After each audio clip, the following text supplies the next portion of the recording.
¿Qué tal? Bienvenidos a Voces Ignacianas 140 años de historias, donde traemos a los exalumnos más destacados del Colegio San Ignacio en asocio con Asia Ignaciana.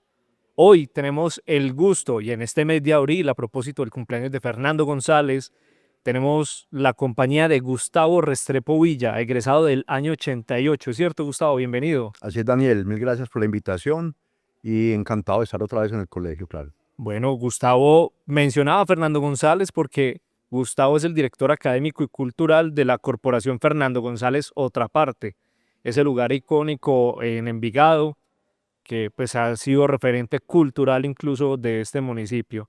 Pero antes de meternos como en ese punto, Gustavo, vamos a ese momento del colegio. Contanos qué recordás como de tu paso por el colegio en el año 88, en los años anteriores. No, Daniel, qué pregunta más difícil. Es que obviamente el colegio a uno lo marca mucho y el primer recuerdo es evidentemente el colegio infantil. Sí. Yo entré al colegio infantil además por un chepazo, realmente. Ujú. Yo estudiaba en el Kinder Pinocho y mi mamá era viuda, ella había enviado en Bogotá Sí. y había regresado a la ciudad y tenía al niño pues en el Kinder Pinocho. Y yo no sé quién le dijo que si querían que entrara al San Ignacio, que ya se había pasado el momento de las inscripciones.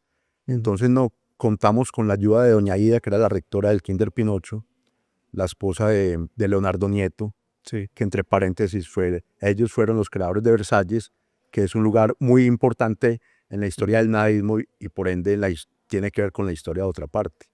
Entonces, bueno, el punto es que doña Ida le ayudó a mi mamá y me consiguieron con una entrevista ya incluso fuera de tiempo. Sí. Una entrevista, no, una pequeña prueba pues que le hacen a los niños y entonces la hice y pasé al colegio y entonces evidentemente esos primeros recuerdos son de la primaria con las madres, con la madre Carmen y ¿Ya estaban aquí en el velódromo? sí, aquí en el Sí. velódromo, pero veníamos mucho al colegio grande Ujú.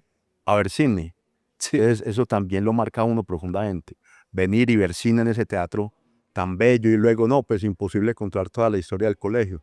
Pero muchos recuerdos sobre todo de la naturaleza en la que crecimos. Por ejemplo, el colegio chiquito, recuerdo mucho esa cancha tan enorme, esos árboles enormes. Yo caminaba sobre las raíces.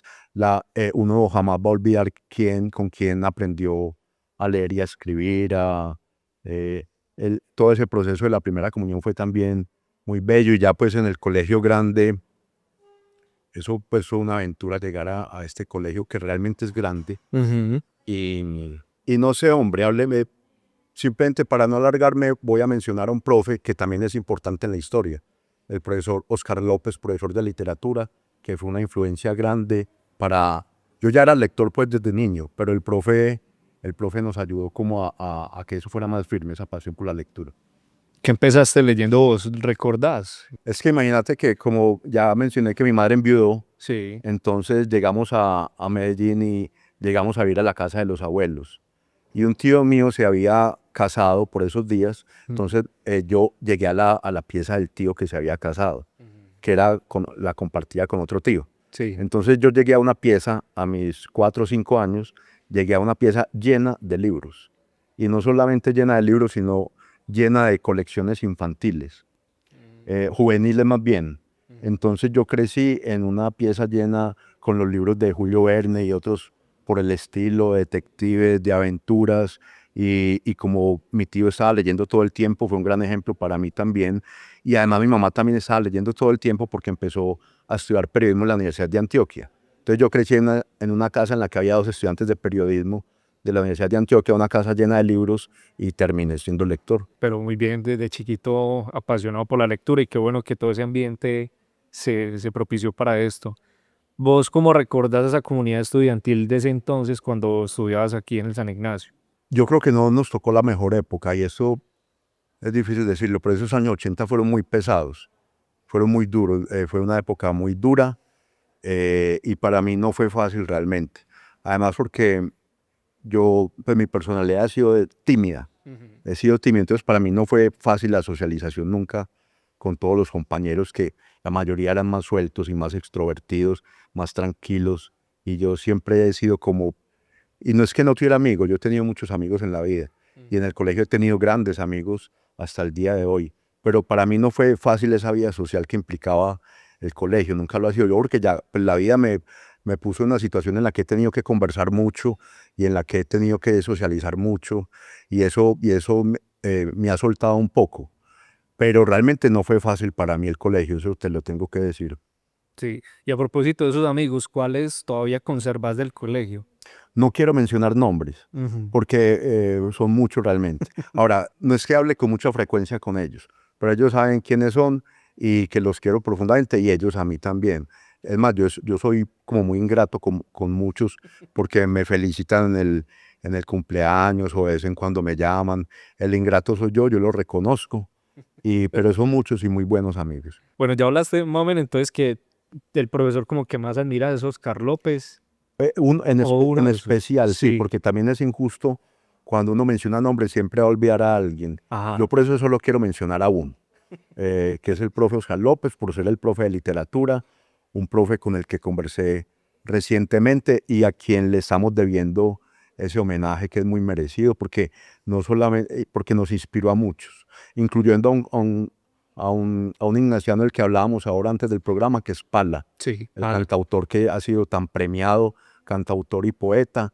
Que ya Él, lo él- tenemos él tratado. seguramente pasó. Pues yo no he tenido la oportunidad de hablar sobre Oscar con Pala, Ujú. pero seguramente Oscar lo influyó de alguna forma también. Precisamente él lo mencionaba cuando Ah, mira, preguntábamos por los profes de una Oscar López, claro, claro, el tema de la literatura fue vital. así Y es. solamente tu materia preferida era la literatura, había otra de pronto que te gustara u otra actividad fuera de las curriculares. Una que me gustó mucho fue biología. Bueno, voy a tener que mencionar al profesor Carlos Mario de biología, que además aquí donde estamos grabando estamos muy cerquita del salón, súper cerquita.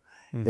También voy a mencionar al profe Darío, que fue el profe de física, y disfruté mucho de esas clases de física. Era una alegría llegar a clase de física con Darío. Hasta el día de hoy amo todo eso, la física, la biología, la literatura. Pues no, habría que hablar de todas las materias. A mí me han interesado todos los temas. Jaime Jaramillo en geografía, en historia, son muchos. Y Dairo Argiro, perdón, en química. sí, La química muy interesante también. y alguna actividad extracurricular que No, recordes, mal deportista, no fui scout. Yo no, músico. nada, yo en esa época no tenía esa conciencia que ahora tengo Ujú. de la importancia de participar en asuntos comunes, ¿cierto? Sí. O solidarios o de comunidad. Yo, no, muy cusumbo solo yo en esa época. Hoy me doy cuenta de eso, en esa época pues no lo comprendía. ¿Tenés alguna anécdota que recordes como de tu paso por el colegio que te parezca, no sé, curiosa, chistosa? Uy, algo duro, pero que lo recuerdo pues con agradecimiento a Dios, porque fíjate que un día estábamos en clase de física, Sí. precisamente, y estábamos al lado de esos ventanales enormes.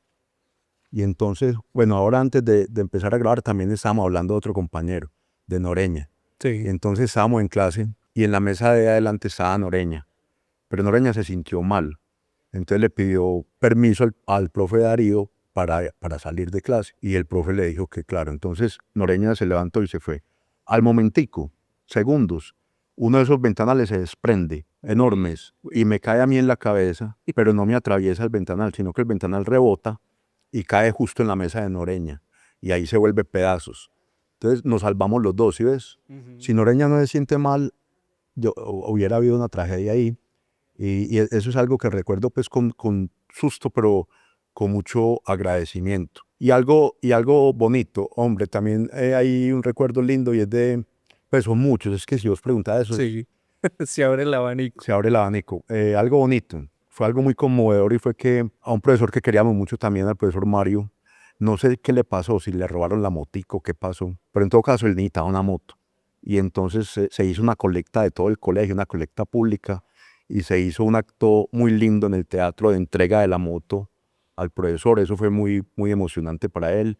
Y además él nos cantaba, entonces recuerdo que sacó la guitarra y cantó eh, una de las canciones de Serrat. Ujú. Entonces eso fue un momento bonito, y creo que muchos de los compañeros recuerdan ese día con emoción todavía. Bonito. Bueno, terminemos ahí o hagamos como una breve pausa ahí con el colegio y listo, te gradúas del San Ignacio, ya inicias pues como esa búsqueda de qué vas a hacer con mi vida profesional. Sé que estuviste pues como en el ámbito del periodismo, justamente vos rodeado de dos periodistas, luego llegas a la antropología, pero ¿cómo fue todo ese camino como en esa definición de, bueno, a qué me voy a dedicar en mi vida? Es que eso empata con lo que te estaba contando. Fíjate Ujú. que yo en el colegio no tenía actividades extracurriculares, yo estaba como muy perdido realmente, Sí, no le encontraba sentido a nada. Ahora, me interesaban muchas cosas, yo no sé qué me pasó porque si yo en la niñez era muy interesado por la ciencia, tenía laboratorios, era lector, no era que no me interesara la vida, ujú, sino que en ese momento de la adolescencia algo pasó que yo como que me perdí. O sea, después de los 15 me perdí un tiempo. sí, Eh, yo, de hecho, me pasé de barrio y eso también cambió muchas cosas en mi vida, porque yo crecí aquí en el occidente de la ciudad, en Calasanz, pero a los 15 años fui a vivir a la avenida Las Vegas, al poblado. ajá, Eso fue un cambio muy importante para bien y para mal. Yo ahí perdí un montón de cosas también, pero gané otras. El punto es que yo a los 17 no tenía idea de nada. Yo entré a la universidad a estudiar ingeniería de producción simplemente porque otros compañeros habían escogido la carrera, pero no era que yo tuviera pues la pasión o la vocación.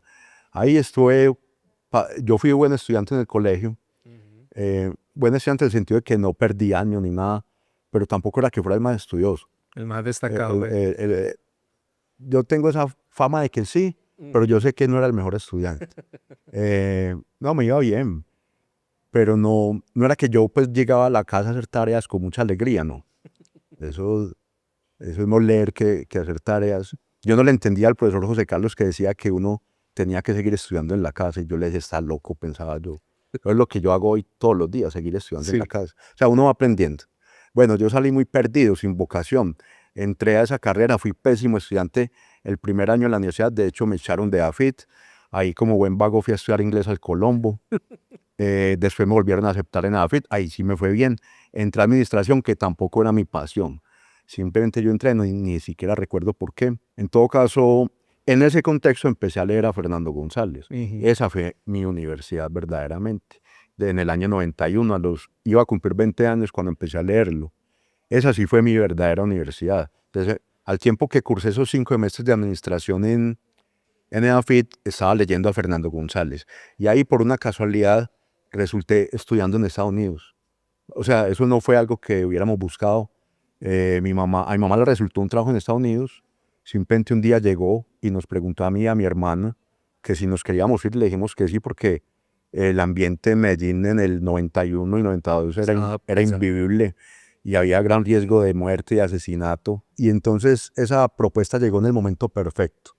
Y nos fuimos para Estados Unidos. Allá resulté estudiando antropología, pero yo siento que cuando yo llegué allá, yo ya había llegado con una carrera, que era la lectura de la obra de Fernando González. Sí. De manera que llegué a estudiar antropología, me fue muy bien, me gradué con honores summa cum laude, estudié en la Universidad Pública de la Ciudad de Nueva York, pero yo tenía el enorme impulso de regresar a Colombia. Es decir, aunque me fue muy bien en Estados Unidos, yo sentía que mi futuro no era allá, mi Ujú. futuro no era en Estados Unidos. Yo me sentía como en una casa muy bella, pero en casa ajena me sentía yo. Entonces yo decidí regresar, pese a que allá tenía todas las oportunidades de seguir. Ya de hecho un profesor de la universidad que era el director de la maestría, me dijo, pues yo ya tenía la maestría asegurada porque el profesor quería que yo siguiera estudiando con él. Sí. O sea, tenía unas oportunidades que rechacé para regresar a Colombia sin claridad. No tenía la claridad de a qué iba a regresar, pero sí sabía que tenía que regresar. Y tenía la intención de estudiar un posgrado en Bogotá, una maestría que se llamaba Etnolingüística en la Universidad de los Andes. Entonces llegué a Colombia en el año 97. Mientras tanto me resultó un trabajo en Bogotá, en EPM Bogotá. Allá aprendí mucho de computadoras, de bases de datos, en fin, todo lo, curiosamente todo lo que yo hice antes de estar en otra parte me sirvió para estar en otra parte. O sea, el Ujú. inglés del Colombo me sirvió muchísimo, el Sí. estudio, bueno, en fin. El punto es que trabajé en Bogotá un año y allá fue donde empecé a crear la página web, pero eso es otra historia que si querés la contamos más tarde. Investigando, di con una especialización en la UPB en periodismo urbano. Entonces volví a Medellín, estudié la especialización. Justo la especialización empezó el día en el que publiqué la página web, una página web dedicada a Fernando González. Si fíjate como todo eso se va mezclando. Sí. Y como mi mamá había trabajado 13 años en el colombiano, es decir, yo crecí en el colombiano, también se fueron dando las cosas y trabajé 6 meses como redactor en el área Antioquia del colombiano. Y en ese momento, en ese contexto, surgió la propuesta me invitaron a participar en la creación de la corporación y ahí es donde se junta todo. El inglés del Colombo, la antropología, El el periodismo. periodismo urbano, el periodismo urbano, la experiencia en el colombiano, todo eso y obviamente la lectura previa de la obra de Fernando González, todo eso me ha servido mucho en el trabajo actual de la corporación. ¿Y cómo se relaciona ahí la antropología con Fernando González, por ejemplo? ¿Habría alguna relación? Toda. Sí. No es que la obra, Fernando González fue un gran humanista Ujú. y fue un gran antropólogo, fue un gran sociólogo, fue un gran teólogo, fue un gran filósofo. Es decir, toda la antropología cruza la obra de Fernando González, el interés por el ser humano, por el misterio de lo que es el ser humano. Y aunque yo no he ejercido la antropología directamente, es decir, yo jamás he ido a hacer un trabajo de campo, un trabajo etnográfico, eh, considero, estoy seguro de que todo el trabajo que hacemos en otra parte es pura antropología también. Todo es finalmente al servicio del ser humano. Ujú. Y en estos 23 años me dices que cumplen 10 de abril y Fernando González también cumpliría años en abril, ¿cierto? El cumpleaños de Fran González es en abril, el 24. Cumple, si hago bien los cálculos, creo que 130 años. Ujú. Y la corporación cumple 23 años el 10 de abril. En esos 23 años, Gustavo, ¿cuáles han sido como los retos más grandes que vos has tenido? Todos, o sea, esos 23 años han sido un reto diario. Eh, de hecho, yo cuento 24 años, porque desde la llamada, desde la invitación a participar en la creación de la corporación hasta la creación de la corporación, pasó un año. Nunca ha habido un día fácil realmente. Crear una entidad cultural o una entidad sin ánimo de lucro es muy difícil, cada vez es más difícil, cada vez se nos exige más a las entidades sin ánimo de lucro. El tema de los recursos es una angustia permanente, de dónde van a salir, hay que conseguirlos. Y la corporación ha crecido mucho. La corporación hoy tiene 100 correos electrónicos y actualmente hay una planta como de más de 80 personas. Entonces, cuando una entidad crece tanto, eso obviamente trae un montón de... A mí no me gusta hablar de problemas, porque problemas es otra cosa, Ajá. pero sí muchos inconvenientes diarios, ¿cierto? Sí. Muchos retos diarios. Y entonces no ha sido para nada fácil, pero obviamente es muy satisfactorio y no me arrepiento para nada. Yo un día le dije a un empresario, y creo que se molestó, a un empresario amigo, y creo que Ignaciano también, yo le dije que crear una entidad sin ánimo de lucro, es que mucha gente piensa que una entidad sin ánimo de lucro vive de las donaciones, Ajá. y no es cierto. Una entidad sin ánimo de lucro también tiene que producir recursos. Entonces, una entidad sin ánimo de lucro es una empresa, funciona tal cual una empresa. Es una empresa, pero sin ánimo de lucro, pero tiene exactamente las mismas dificultades de cualquier empresa. Y es una empresa que no tiene inversionistas. Entonces, es más difícil crear una entidad sin ánimo de lucro que una empresa, porque una empresa tiene un apoyo inicial de capital, en fin, pero una entidad sin ánimo de lucro puede empezar perfectamente desde cero, como es el caso nuestro. Literalmente nosotros empezamos, esa corporación se creó con 1.800.000 pesos.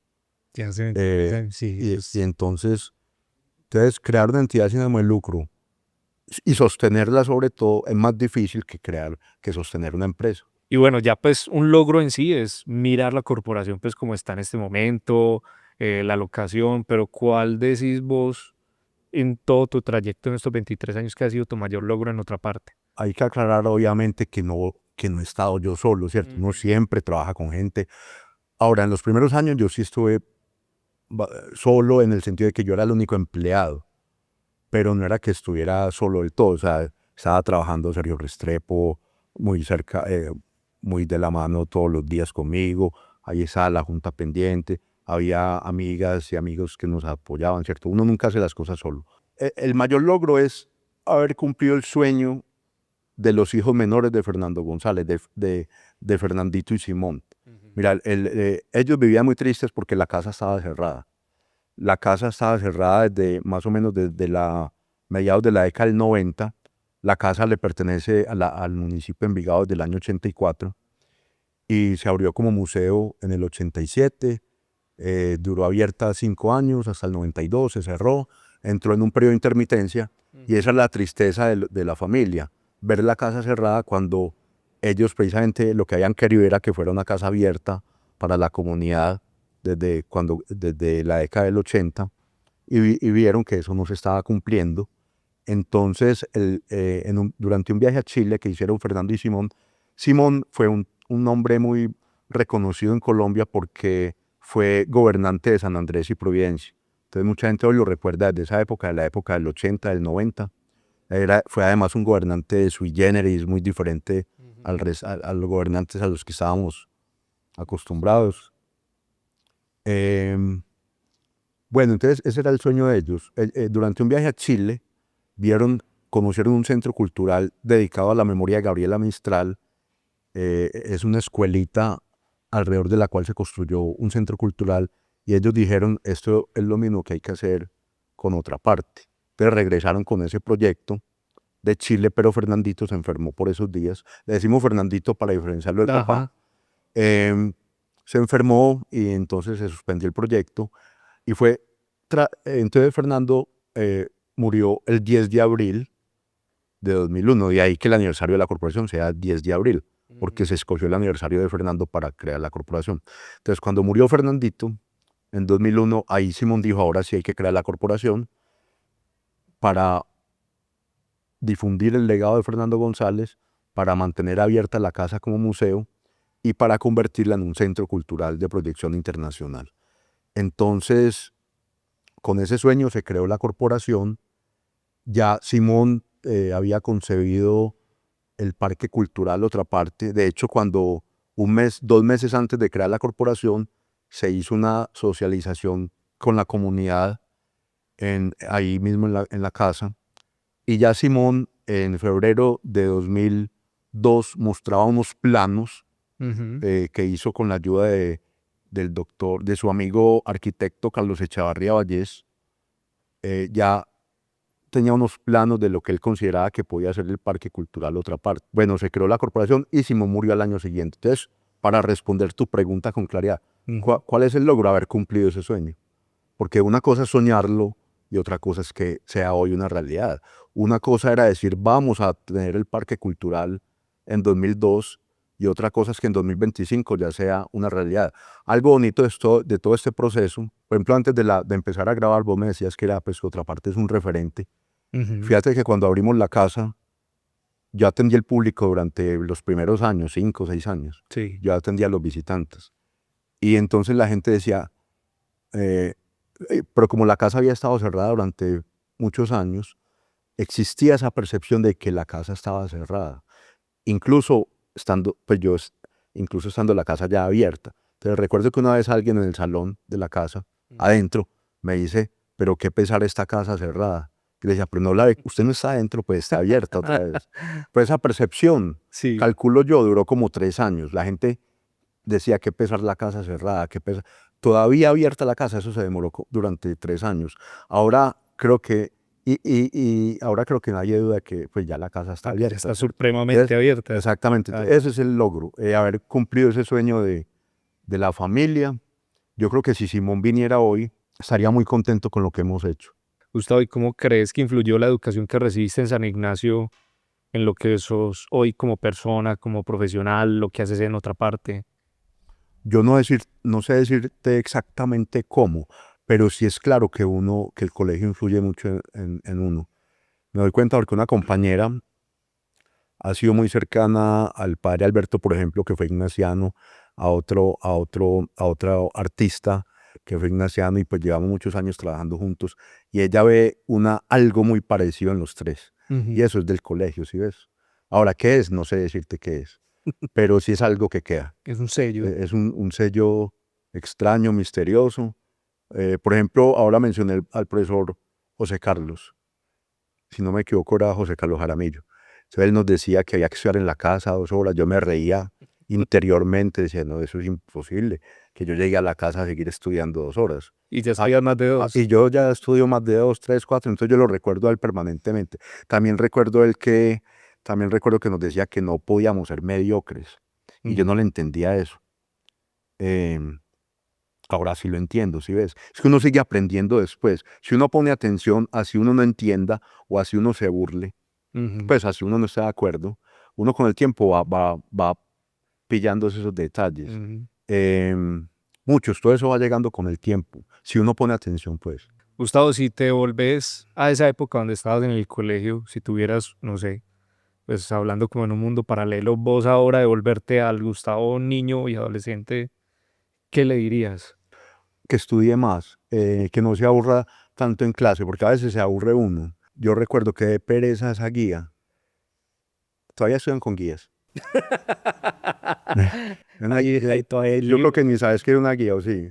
Una más guía. o menos intuyo que puede ser una Entonces, guía. entonces, si yo pudiera hablar es que lo he pensado. Ajá, Si yo pudiera hablar con ese niño, le diría que estudie más, que se lea esos libros, que no se preocupe tanto, porque es que yo me preocupaba mucho. De hecho, todavía me preocupo mucho. sí. Em, yo estudiaría más, hombre, yo llegaría con más alegría a la clase de geografía, de matemáticas, de historia, de biología, porque realmente todo es muy interesante. O sea, yo quisiera volver a pasar por el colegio solamente para estudiar más. Y bien, ¿qué le dirías vos a esos estudiantes de ahora, que obviamente son muy diferentes a como eras vos y como eran tus compañeros en la década de los 80, que quisieran seguir ese camino tuyo en el ámbito de la cultura? Que no les dé miedo. Fíjate que hemos tenido unos alfabetizadores del San Ignacio y todos son Sí, tan bien. La compañera que mencioné ahora ajá. vive muy descrestada con los ignacianos. Le caen muy bien los alfabetizadores ignacianos. Son gente muy bonita. Es que yo siento que nosotros los de los 80 éramos más malvados. Sí, Muy necios, muy necios. Yo creo que los pelados hoy son muy juiciosos. No sé si será la mirada mía de mis 54 años ya, pero yo los veo tan juiciosos, hombre. No, no creo, esa generación fue muy necia, muy necia. Te aseguro pues que hasta armas vi. Yo no creo que haya armas hoy en el ¿y colegio. vos hacías parte de esa necedad o no? Más Sí, tranquilo. hombre, Sí, sí, pero no tanto en el colegio, sino en la calle. ajá. De la época que te contaba ahora, que llegué a la niña a Las Vegas, Ujú. y ahí esos amigos que conocí en esa época, que realmente fue con los que yo crecí, Sí. porque a pesar de haber tenido grandes amigos en el colegio, no eran los amigos con los que yo salía. O sea, yo salí muy poquiticas veces con compañeros del colegio. O sea, los compañeros del colegio eran compañeros del colegio, no de la Ujú. calle, con muy pocas excepciones. Por allá en la adolescencia salía unas cositas con amigos, pero eso no fue lo que definió mi adolescencia. La adolescencia mía estuvo definida por la calle, por los amigos de la calle. Y eso fue muy duro, eso fue violento, hubo muchas muertes, hubo muchos peligros, hubo muchos asesinatos, hubo mucha violencia en esa época. Es que en el año 91, que fue el año en el que yo empecé a leer a Fran Rosales, Ujú. te cuento la historia, porque es que realmente empata con la pregunta, mira. Empata con la pregunta, mira. Yo a los 19, básicamente yo me quería era morir, pues yo no tenía interés ninguno en la vida. Yo había crecido en esta pieza llena de libros que te conté de mi Ujú. tío Armando, pero a los 15 años nos fuimos para la Niña Las Vegas, Sí. y, y ya entonces un día el tío nos visitó y me vio, y yo pues siempre, como fuimos tan amigos, yo siempre estaba con él y siempre quería conversar con él, pero ese día no. Yo ese día me acosté en la cama sin ganas de nada. Seguramente él se dio cuenta de eso, se preocupó. Por allá en la biblioteca había un librito y se fue hasta mi pieza y me dijo, léete este librito que es muy bueno. Y me entregó un libro que se llama Retrato Vivo de Fernando González, de Félix Ángel Vallejo. Entonces, a mí ese libro me encantó el personaje que él me estaba presentando ahí. mm, y ese libro me ayudó y ya pues con la lectura de Fran González yo empecé a salir de ese lío, ¿cierto? Ujú. De ese hoyo oscuro, como dijo Fran González, que también le pasó a él en otra época. El hoyo de los animales nocturnos, decía Fernando González. Y entonces, como quedé muy agradecido con Fernando González por haberme ayudado a salir del hoyo de los animales nocturnos. Y por esa razón yo le he puesto tanto empeño a este proyecto con la esperanza de que eso le pase a otra gente y especialmente a los chicos. Entonces, si vos me preguntas que si alguno quiere seguir el camino cultural, ahora, a mí me hubiera encantado en esa época contar con un lugar como Otra Parte, ¿sí ves? Ujú. Hubiera sido un refugio para mí muy interesante. Pero en vez de contar con un centro cultural, uno lo que tenía era esquinas llenas de otros asuntos, ¿sí o qué? De violencia, de droga, de mucho licor, de mucha tensión, entonces, qué bueno haber contado con un centro cultural, con un espacio tan tranquilo como Otra Parte. Yo creo que Otra Parte y cualquier centro cultural es un lujo que un barrio tenga un centro cultural, Sí, un lo es. teatro, lo que sea, por humilde que sea, una biblioteca, un teatro, ojalá un gran espacio, ojalá más parques, ¿cierto? Entonces, Ujú. eh, que no les dé miedo porque eso contribuye al nosotros. Es que el nosotros nos hace mucha falta, no solamente en esta sociedad, sino en cualquiera. Cuando en la medida en que uno va aprendiendo qué es el nosotros, va comprendiendo la importancia precisamente de lo que me decías ahora. ¿Por qué yo no estaba en actividades extracurriculares y asuntos de eso? Porque yo no entendía el nosotros y ahora sí lo veo entendiendo. Ujú. Gustavo, bueno, para ir cerrando este espacio, vamos a terminar con unas preguntas y respuestas rápidas. Listo, entonces a la pregunta que Sí, te eso hago. expresa mucho, muy bien, gracias. Nada de relajado, Gustavo. Bueno, empezamos con la primera, un escritor que admires. Fernando González. Te Ujú. puedo mencionar muchos otros. Es que no es que sea el único que yo admire, sino que es uno que ha sido especial en la vida. Pues dejemos Fernando González Y ahí. dejémoslo ahí, claro. Bueno, la banda sonora de tu vida. Muchos también, pero rock en español, Supertramp, salsa, Leonardo Fabio. Muy variado. ¿Filosofía o periodismo? No me gustan esas separaciones. Eh, Conviven. conviven. Ojalá todo periodista fuera filósofo y todo filósofo periodista. Un libro revelador o que te haya movido las fibras. Muchos también. Menciono uno que leí recientemente, de la mística, se llama Raymond Panikkar, Que jesuita, jesuita también. Fernando González, jesuita también. jesuita suelto porque lo echaron. Eso. ¿Gonzalo Arango o Fernando González? Injusta la pregunta, pero te la respondo. Si le preguntaras a Gonzalo Arango, él diría Fernando González. Y vos también. Eh, sí, yo creo que sí, los dos decimos Fernando González. Ok. ¿El mejor profesor para vos de tu época? ¿Te quedas con Oscar? Del colegio, Sí. porque el mejor lo tuve en Estados Unidos. Pues las comparaciones, es decir, Oscar fue un gran profe de literatura en el colegio, pero Sí. el profesor Norman Finkelstein fue un gran profe de ciencias políticas en la, en la Universidad Pública de la ciudad de Nueva York. Un hombre es más, soy seguidor de él en YouTube. Aquí sí mencionabas un nombre, un amigo del colegio que mantenga con vos la amistad actualmente. Son muchos y es injusta la pregunta. Voy a mencionar con el que más recientemente tuve alguna comunicación, Ajá. solamente por eso, porque es el más reciente, es Andrés Rosado, sacerdote, Sí, jesuita. señor. Sí, Con él cercano. es el más reciente con el que he conversado. ¿Un padre Ripoll o un tío Abraham? Los dos, Los dos, sí, a la vez. los dos. ¿Nueva York o Medellín? El universo, hombre. Listo. Un lugar que te inspire. Otra parte. Ok. Muy bien, Gustavo. Pues, hombre, ha sido un placer conversar con vos. Justamente en el mes de Fernando González, de Otra Parte, de la corporación. De verdad que, pues, a vos y a la corporación les deseamos, pues, todos los éxitos y que ojalá lugares como estos se sigan replicando y sigan siendo visitados, pues, por los ignacianos y por toda la sociedad. Muchas gracias por venir, hombre. Al contrario, Daniel, gracias por la invitación y me sentí muy a gusto de estar otra vez en el colegio y estrenando biblioteca además. Está muy Biblioteca y linda. muchos espacios. Felicitaciones, sí. Te puedes dar la vueltecita ahorita que termine. Claro que sí, excelente. Bueno, y a ustedes les agradecemos mucho por acompañarnos en este nuevo episodio de Voces Ignacianas, 140 años de historias. Nos vemos en un próximo capítulo. Que la pasen bien. Chao.